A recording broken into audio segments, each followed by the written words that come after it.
Okay, before I get into tonight's topic, I think, me personally, if there was a list of the top 10 worst WWE pay per views of all time, 2019 Hell in a Cell easily goes on that list without question. That's all I'm going to say. That's all I'm going to say about that. For those that watched, you know what I mean. For those that didn't watch, you just saved yourself pain and turmoil from actually taking the time to see that pay per view. Now, on a specific note, so I want to talk about the Kabuki Warriors. Now, most of y'all that know me know that I'm a big fan of Kairi Sane and Asuka. I did a rant video a long while back just on, how badly Asuka got buried and just how the WWE has really treated her and such. Now, okay. So just a little small recap. The Kabuki Warriors have been off TV for a good while, a good long while. Like after WrestleMania, they only had like maybe 5 or 6 appearances on TV, at least for matches, perhaps.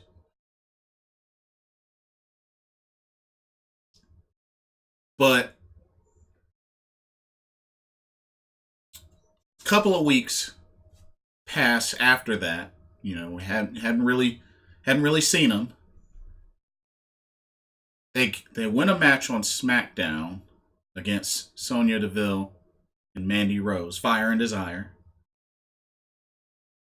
and just out of nowhere, they get a women's tag team title shot last minute at Hell in a Cell. Now, okay, don't get me wrong. Am I happy that they're the new tag team champions? Yes, but I'm also confused and disappointed at the same time. And I'll explain why. So, they get their tag team title shot out of nowhere against the champions Nikki Cross and Alexa Bliss.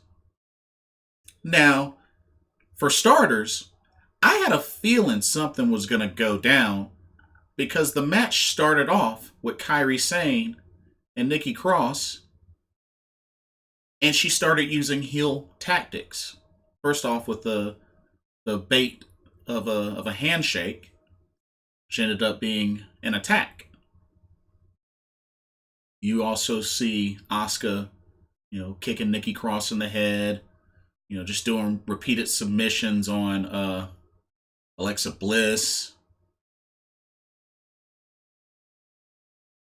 Kyrie with the eye poke before doing the sliding D. And to seal the deal for the Kabuki Warriors, Asuka channels her inner Great Muta, her inner Great Kabuki, her inner Tajiri, and spits green mist in the face of Nikki Cross, followed by a kick to the head, followed by the pin. 1, 2, 3. Kabuki Warriors are your new WWE Women's Tag Team Champions. Now, in the heat of the moment, don't get me wrong, I thought that was cool. Thought that was really cool. The match, thought it was pretty cool. The fact that they used heel like tactics surprised and impressed me. I'll say that. That was cool. But then I started thinking, Just looking back, it's Monday now. It's Monday right now. Looking back on it, it's still very, very confusing and disappointing. One, that it took them having to do heel tactics to pretty much turning this team heel in order for them to become the champions. Which, why it took this long, I have no idea. Because really, they should have won the tag titles way back when, even despite having that fatal 4-way elimination match where Nikki Cross and Alexa Bliss won the tag titles.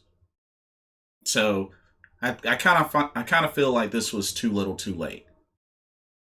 Secondly, it's kind of funny seeing this happen when just recently on the very first episode, TV episode of AEW Dynamite, Riho defeats Nyla Rose to become AEW's first ever women's world champion. Hmm.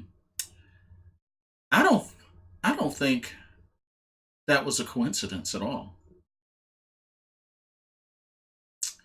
This sounds way too much like Vince was like, "You know what? They just crowned a Japanese woman as their first women's champion on AEW. You know what? We're going to top that. We're going to call up the Kabuki Warriors out of nowhere, and we're going to crown them the new WWE Women's Tag Team Champions at Hell in a Cell." Really, Vince? Now all of a sudden you care about the Kabuki Warriors? Wow. Like, this has Vince McMahon all over it. Clearly. For the longest time, he never cared anything about Kyrie and Asuka. And now, because AEW crowned Riho as their first ever women's world champion, now all of a sudden the Kabuki Warriors matter to you, and you got to put the tag straps on them. Like, it's just really, really dumb. And it's too little too late. And my excitement level could have been so much higher if this was done the right way, like way, way before now. So, and it's looking like, the Kabuki Warriors are now going to be booked as heels, which I don't mind that, but the fact that this all just kind of happened out of nowhere, just, I don't know. It doesn't really brighten the moment like it could have. Like, it could have been something special. Could have really been something special, but it just felt really, really watered down. Ultimately, the only thing for me personally that can happen now that would make me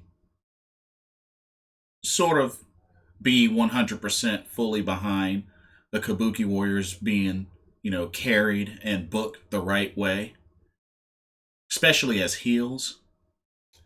If at some point in time Io Shirai doesn't join them, then it really won't matter.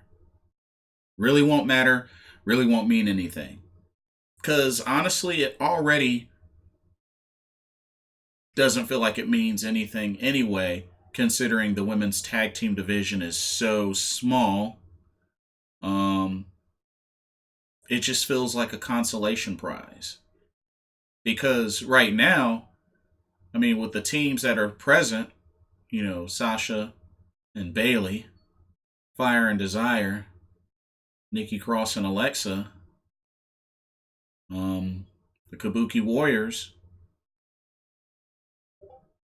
Alexa and Nikki Cross are the only face team you have right now. They're literally the only face women's tag team right now. So Really doesn't mean anything. And it's already bad enough that Kyrie and Asuka aren't going to get pushed towards any singles title anytime soon, if ever again. Because Kyrie Sane's, main roster debut, her main roster run has been garbage anyway. Because, paired her with Asuka. Not saying I don't like the team, but they're excellent singles competitors. Um, and also it'll be interesting to see what happens with the upcoming draft. I mean, they might get split. I don't know, but I mean, probably not if they're the tag champions. But who knows? Maybe the tag titles will eventually become obsolete. Because really, unless they're gonna build a women's tag team division and expand it so that these belts can legitimately be defended on each brand, then it's really no point in having them. It's really no point. Like, you got Team Fly Kicks, you got Born and Bougie. I mean, like, you got teams, you got a couple of teams here and there. Deanna Perrazzo and Chelsea Green. I mean, you got teams in NXT, NXT UK. Like, unless they're going to make the intention to have these women tag titles defended on each brand, honestly, they might as well just go ahead and retire these belts and just shut it down. Because to just have four teams, it's not enough. That's not good enough. It's not good enough. It's no point. Especially with one of the teams being a face team, it's no point. It's no point at all. So I don't know.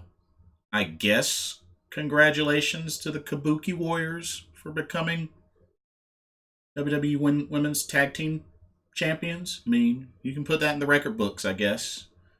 I mean, I'm happy for them as fans of these two, but this really isn't as awesome as it could have been. It really isn't, to be honest with you. But that's my take on it. What are y'all's thoughts? What do y'all think? Yeah. Oh, and did I fail to mention that the Hell in a Cell pay per view was absolute garbage? Oh, okay. Cool. This is Blitzball Champ signing off. I'll catch y'all next time. Peace.